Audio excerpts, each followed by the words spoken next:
très chers internautes, bino sur dans l'émission ORVS, na pesi bino mbote mingi lisusu parce que boyebi ki na lingaka bino mingi. Tant bomona nga na mona rabino esalaka elengi. Donc na sepela komona bino quoi. Na pesi bino mbote mingi place nyonso bozali. Ba baza na États-Unis, ba baza na Canada, CH Kavala, ba nyonso baza na France, lokola ba 5 kitoko, ba nyonso baza na Pretoria, lokola Masalanga Nemo, ba baza na Cape Town, lokola Nono Kamunga. Donc na pesi bino mbote mingi parce que na biki bolandaka nga pinga na landaka bino pe to solana bino. Vraiment sans plus tarder, to kota toujours na ba sujet na biso, to kota toujours na autre belaka mboka quoi. Et sans oublier quand on dit que non, IDPS et Banda Kobunda pendant longtemps, pendant plus de 30 ans, pendant plus de 36 ans, pourquoi pas 38 ans. Donc IDPS est bondi jusqu'à tel point que Makambango, Yango Nzamba Sali, Makambo est soumis et sourire. En 2018, on rappelle bien, on a peut-être dans la vidéo. Dans le Congo, où il y a pasteur ghanéen, où il y a prophétisé pour le président Félix Tshisekedi Lombo. Moi, dans Zambie, où il y a prophétisé nasi na ko loka vidéo ya ngombango, boza na lukango, vidéo wana na lukango pesa nga mo une seconde ka moko quoi. Donc na luka vidéo wana Zamba sunga to za vidéo wana. Je pense que Yango. Because that election will bring an end of 30-something years of one family called Kabila. He has flown from DRC. He is contesting for this year's election and he wants the prayer of Royal House Chapel. Please welcome presidential candidate Felix Tshisekedi. Tshisekedi, is that correct? Come on, give it up to him.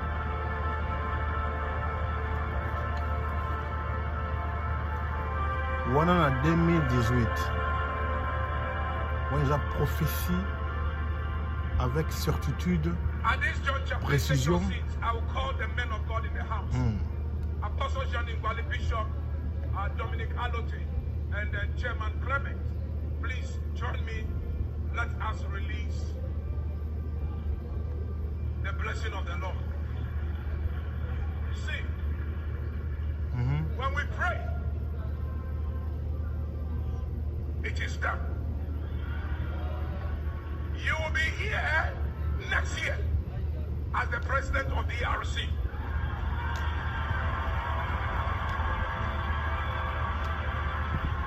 Come on, give God a mighty praise.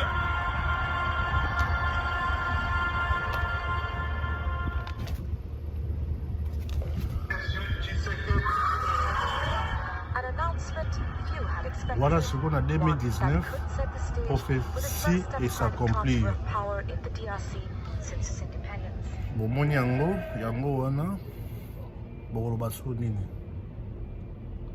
bapasteur ebele baprophétisaka mpona le président Félix Tshisekedi mpe yango oyo s'accomplir pour dire que no pouvoir oyo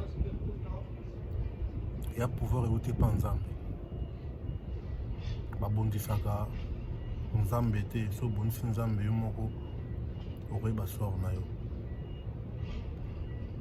Et nous tous, nous le savons très bien. Pe bamsus bayoka ki pe na ko informer pe bamsus o ba ebité. Baba Kyungu. Papa na biso Baba Kyungu. Na Katanga. Na minichoyo azo réclamer, azo senga, azo ko interpeller na mokonzi mboka.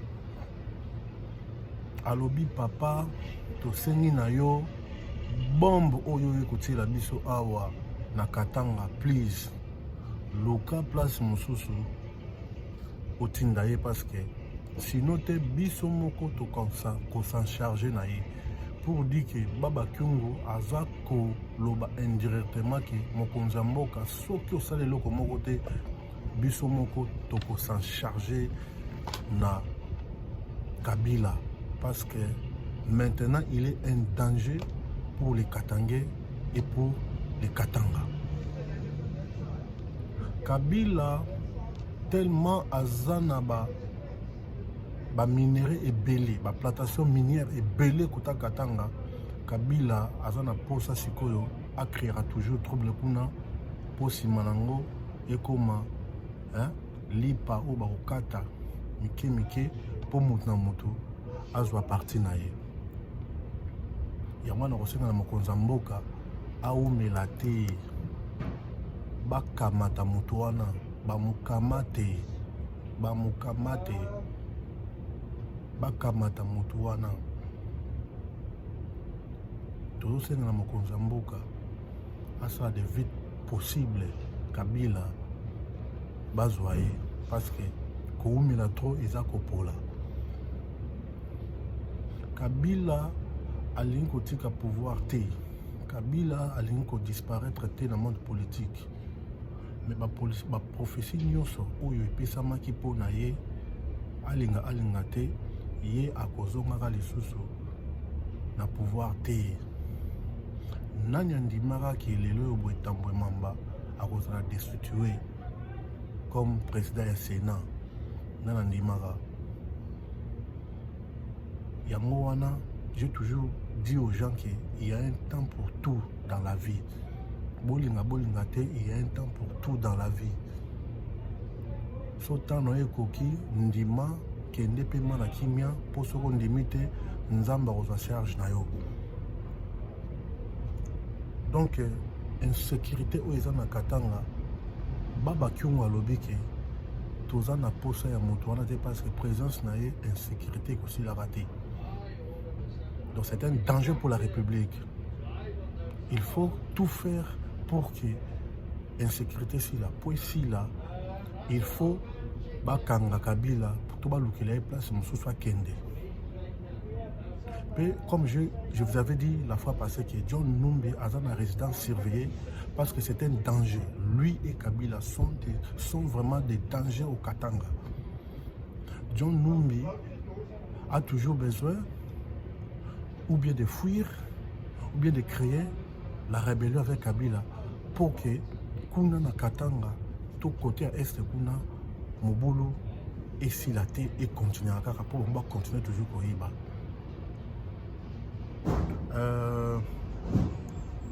Et puis,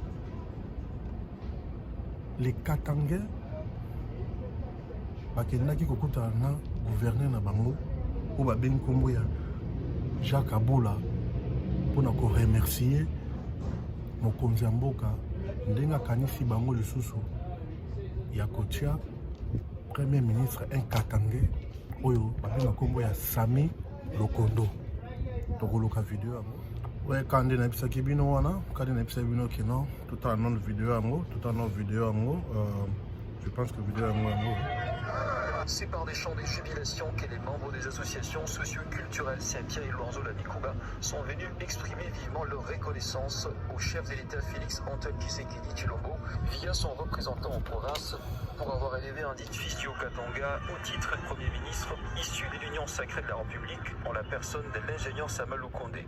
Le vice-président de Saint-Pierre, Joseph Sambi Boulanda, a dans son allocution devant le gouverneur Jekia Boulakatoué mentionné que c'était un honneur que la communauté haut-katangaise vient de bénéficier auprès du président de la République. Vous êtes son représentant dans la province du Haut-Katanga. Toute la communauté haut-katangaise réunie ici veut remercier le chef de l'État pour cet honneur qu'il a pu nous faire en nommant un de nous, en la personne de Jean-Michel Sama Lukonde Kenge.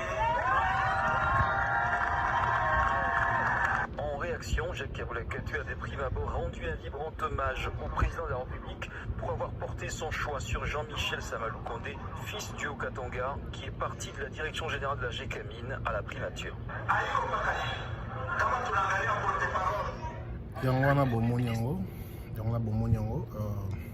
Donc Jean-Michel Samalou Kondé, Oyazali choya le président de la République comme le premier ministre. Vraiment, les Katangais sont reconnaissants.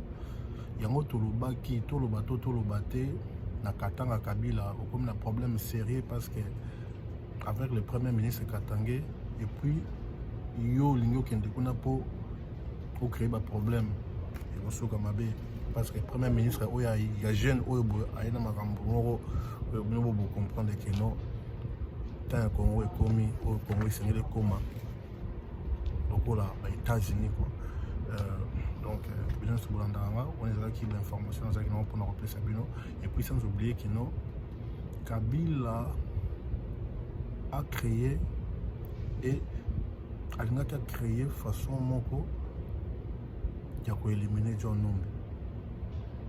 Heureusement, service à sécurité. Bon, ça me sert bango. Aner ça me sert bango. Ndo moni. Malingi ata moi sunaye. Alambila tabilote. Donc, Ada déjà encerclé. Résident surveillé. Donc, ma ramené c'est surveillé. Donc, tellement donc John Numbi a un secret belé. Il y a Kabila. Et puis Kabila cherchait de tous les moyens pour nous empoisonner.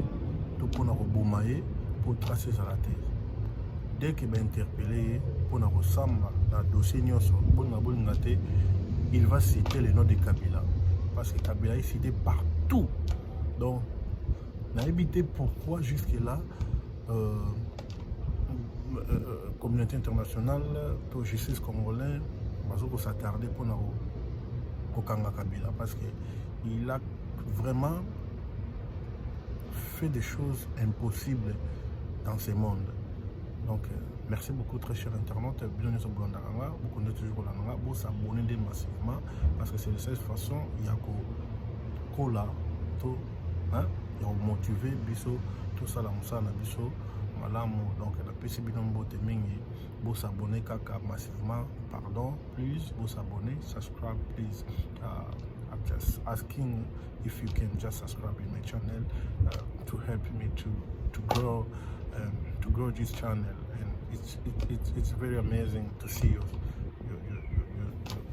supporting this channel. So I love you guys. I will love you.